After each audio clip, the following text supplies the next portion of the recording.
தீய சக்திகளின் பிடியில் ஆன்மா அகப்பட்டால் ஏற்படும் விளைவுகள்.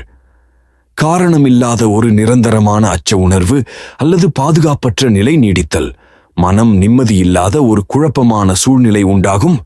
இது முதற்கட்டம்.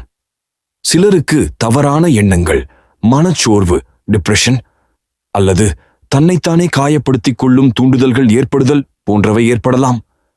வழக்கமாக இல்லாத கோபம், வன்முறை, எரிச்சல் அல்லது முற்றிலும் மாறுபட்ட குணாதிசயங்களை வெளிப்படுத்துவார்கள். மது அல்லது போதைப் பொருட்களுக்கு அடிமையாதல், அது இல்லாவிட்டால் மனதை சமநிலைப்படுத்த முடியாமல் தடுமாறுவார்கள். சிலருக்கு பூஜை பொருட்களின் வாசனைகள் துர்நாற்றம் வீசுவதுடன் சில நேரங்களில் இது இருள் நிறைந்த இடங்களில் கூட இந்த துர்நாற்றம் வீசும். பொதுவாக இப்படி பாதிக்கப்பட்ட ஆன்மாக்களின் ஒளியை தீய சக்திகள் அமாவாசை மற்றும் பௌர்ணமி நாட்களில் அதிகம் சோதனை தரும் என்று கூறுவார்கள். முதற்கட்டமாக தீய சக்திகள் பாதித்த ஒருவரின் ஆன்மாவில் குழப்பம் ஏற்படுத்த முக்கிய காரணம் பொருளாதாரம் இழப்பு. வரவுகளை தடுப்பது, கடன் சுமையை பெருக்குவது, அதன் மூலம் குடும்பத்தில் பிரச்சினை உண்டாக்கி தம்பதிகளாக இருந்தால் விரைவில் பிரிக்க நேரிடும்.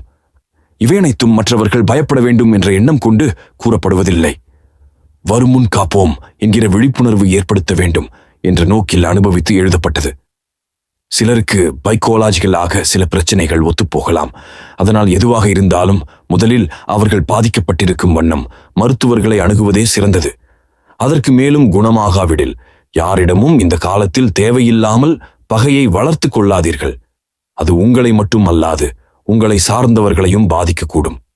உங்களால் முடிந்தவரை கடவுளுக்காக நேரத்தை ஒதுக்கி அவர்களை வணங்குங்கள். இனி வரும் காலங்களில் எந்த ஒரு கோபமும் தேவையில்லாமல் வெளிப்படுத்துவதை தவிர்த்து அனைவரிடமும் அன்பும் கருணையும் இரக்கமும் செலுத்தி மகிழ்ச்சியுடன் பல்லாண்டு வாழ்க வளமுடன். நன்றி.